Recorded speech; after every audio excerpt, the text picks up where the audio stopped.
are listening to The Common Sense Practical Prepper, sponsored by Duct Tape, the real duct tape. It fixes everything, except bad decisions. Good evening, Mr. and Mrs. America. From border to border, coast to coast, and all ships at sea, here is your host, Keith. Hey everybody, this is Keith, and welcome back to the Common Sense Practical Prepper podcast. It's June the 13th, 2026. And I'm going to depart from my normal format that I use for my podcast. And this is probably going to come across as a rant. I normally don't rant, at least not via the podcast. So if this comes off as the grumpy old man, you kids get off my yard, then that's what it probably is going to sound like. Putting together this script last night about 8, 9 o'clock. And they always tell you, never type angry, never text angry. Never send an email when you're angry. Just step away, come back in a few hours, and see if you have a different perspective. And if you really want to send the text, the email, or whatever it happens to be, then go ahead. If not, change it. Well, I did. It's been a good 12, 15 hours, and I'm still pretty pissed off. So here's my rant. I am sick of it. I am sick of every day hearing about another random stabbing, shooting, another unprovoked attack on innocents and innocent people just trying to live their lives. That guy in Texas that was sentenced to 35 years in prison for murdering Austin Metcalf at the track meet. Okay? Horrible situation.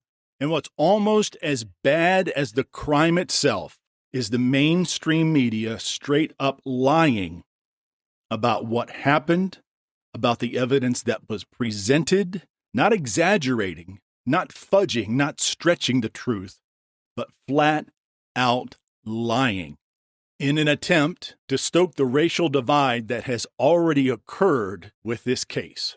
And to top it off, earlier yesterday on Friday, I saw posts of people urinating on that young man's grave. I prayed that those pictures are AI generated, because if they are not, if they are real, I cannot think of anything more depraved, disgusting, and barbaric than what those people are doing. If, in fact, that is the state of society, we have lost our way and we're not getting it back. We've got that attempted beheading in Belfast, stabbings in Dublin. London has turned into a knife crime zone. As I was putting together the script last night, I saw a video of a 17-year-old girl in the UK stabbed in the neck as she was walking down the street. Luckily, she survived. But a child cannot even walk down the street without being the victim of violence.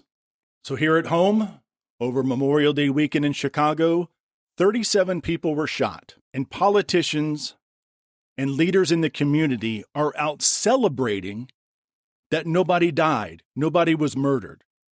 So that's some kind of victory in Chicago.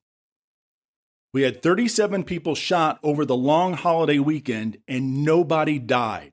They all lived. How pathetic is that? Less than a week ago in Atlanta, a 66-year-old grandmother named Margaret Swan was sitting on a MARTA train in broad daylight. Some guy came up and stabbed her to death 18 to 20 times, stabbed her to death completely unprovoked.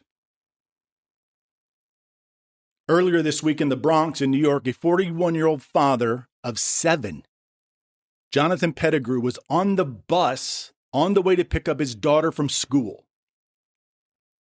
He simply asked a teenager to turn the music down on his phone because he was blasting it via the speaker. The kid pulled a gun and shot that gentleman dead right there on the bus.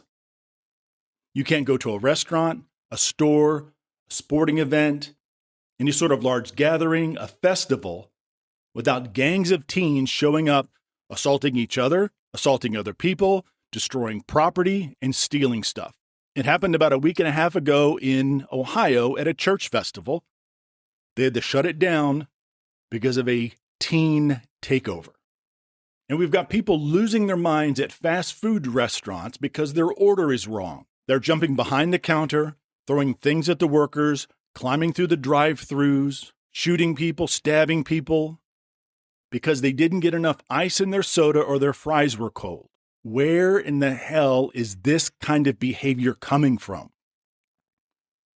Who taught these people that this is acceptable? Or better yet, who taught them not to act that way? This is not the America. This is not the society that I grew up in. I grew up in the Midwest, and none of this nonsense was happening while I was growing up.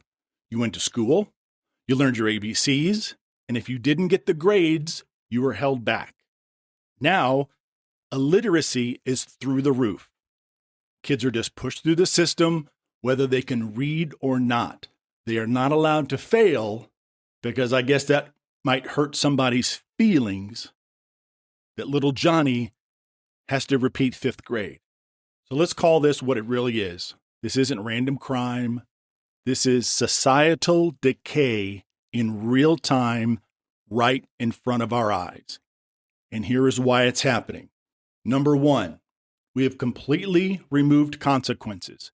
Criminals get arrested and they're released so fast back on the street, even before the victim gets home from the hospital. 2, violence has become the default reaction. People don't argue anymore, they just attack. The smallest disagreement or inconvenience ends in bloodshed. 3, social media has made violence into entertainment.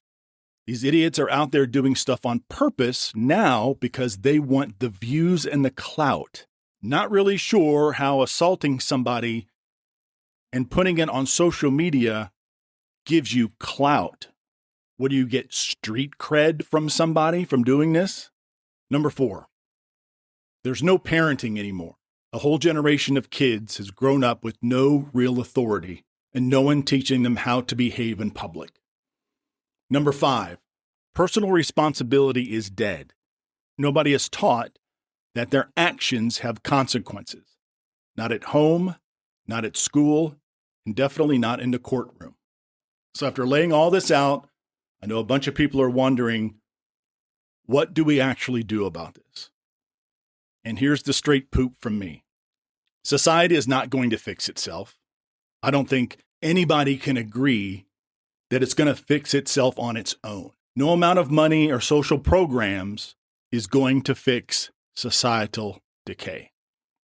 Me, like many other preppers, I have reached the point where I believe the world cannot be saved.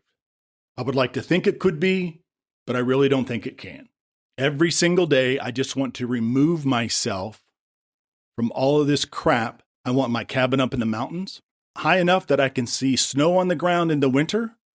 I want enough land that I cannot see nor hear my neighbor.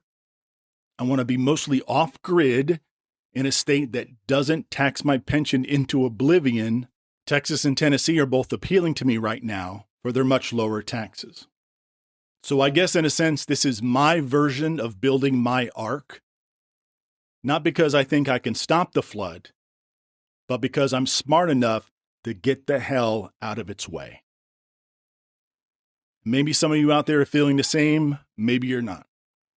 If you are, stop feeling guilty about what's going on. Sometimes the smartest move is to stop trying to fix a broken system and start building your own peace. That is my rant for Saturday, June 13th, 2026. And as always, folks, be careful out there, take care of one another, and until next time. You've been listening to The Common Sense Practical Prepper. Subscribe, like, drop a review. Over and out.